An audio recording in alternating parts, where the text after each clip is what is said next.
Passage A. A Prime Minister recently wrote to all the chief ministers urging them to keep a check on the prices of essential commodities to stem the price rise and ensure adequate supplies of essential commodities to consumers.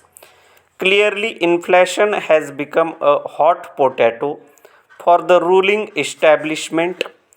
Despite of fiscal and monetary measures announced by the government and Reserve Bank of India recently, the inflation rate calculated on the basis of the wholesale price index has stayed above 6% levels against the 5% inflation target set by the Reserve Bank of India for 2006-7 para. So what I is showing these figures.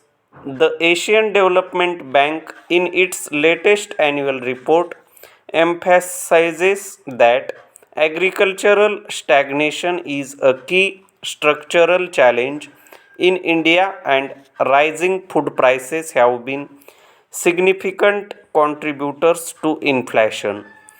It adds that 2 years of above trend growth in manufacturing and constructions has resulted in massive demand for credit, making it difficult to control money supply. Para. In food production, supply side bottlenecks persist, impacting prices. Food grain production in India has stagnated over the last several years, even as consumption has gone up.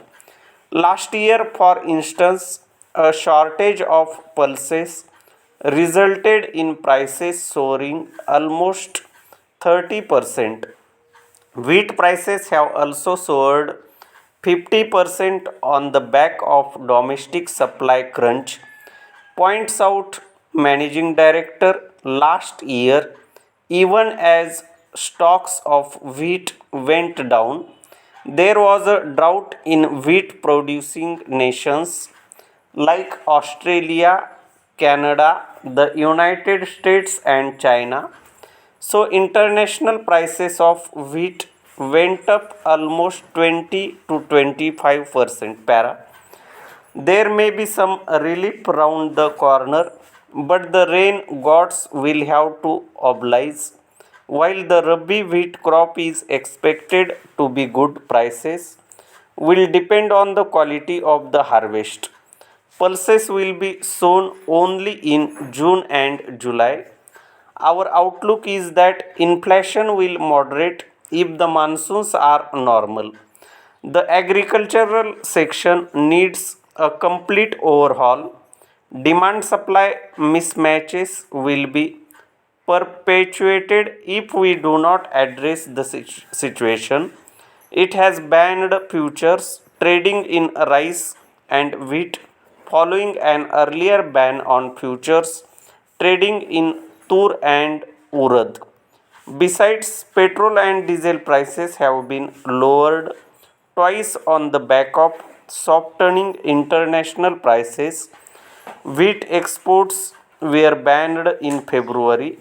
Private traders were allowed to import wheat at zero duty and customs duty on pulses imports has been slashed to zero.